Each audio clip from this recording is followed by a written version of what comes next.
There are, I think, two things that allow you to attract great talent into an organization.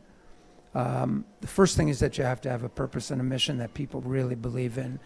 And we feel that we have that, and we're fortunate enough to be able to have that to democratize financial services.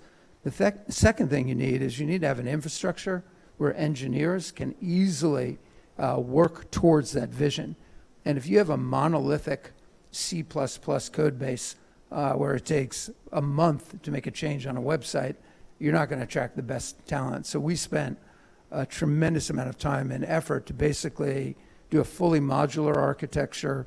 We're now a fully agile shop. We did 40,000 releases in the fourth quarter alone.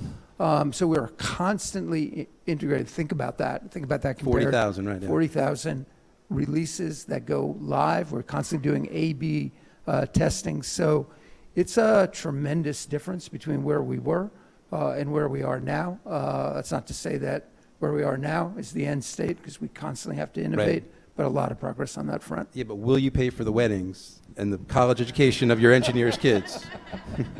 Maybe we'll do more. I think, part of who we are as a company is the values that we have. We have a very inclusive mission.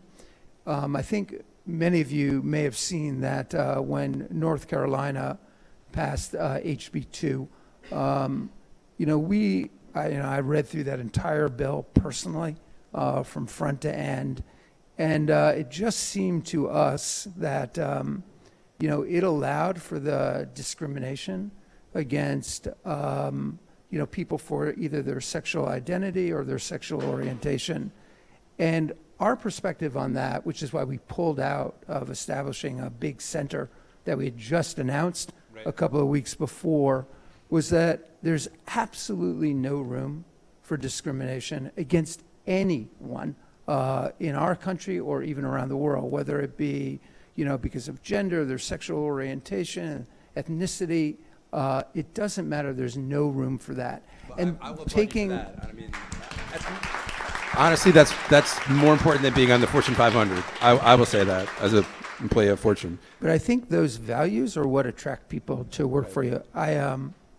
It's easy to say these kinds of things that you go and do that, but Right. what So you how long did probably it take you to don't- make that decision? Yeah. So you read the bill. Was it like, we got to get out? Or, what was the process? Pretty much, almost pretty quickly. We obviously had to look at, we were well down along the line Right. from an operational perspective, so we had to make plans to absorb that cost. But the impact of that was interesting to see. I got personally, we got many accolades from obviously lots of different people for that, but we also got a lot of people who disagreed with that decision. Yeah. I got a lot of threats, personal threats, which is why I'm standing so close to you in case I didn't know I have that to was an dive issue. behind you.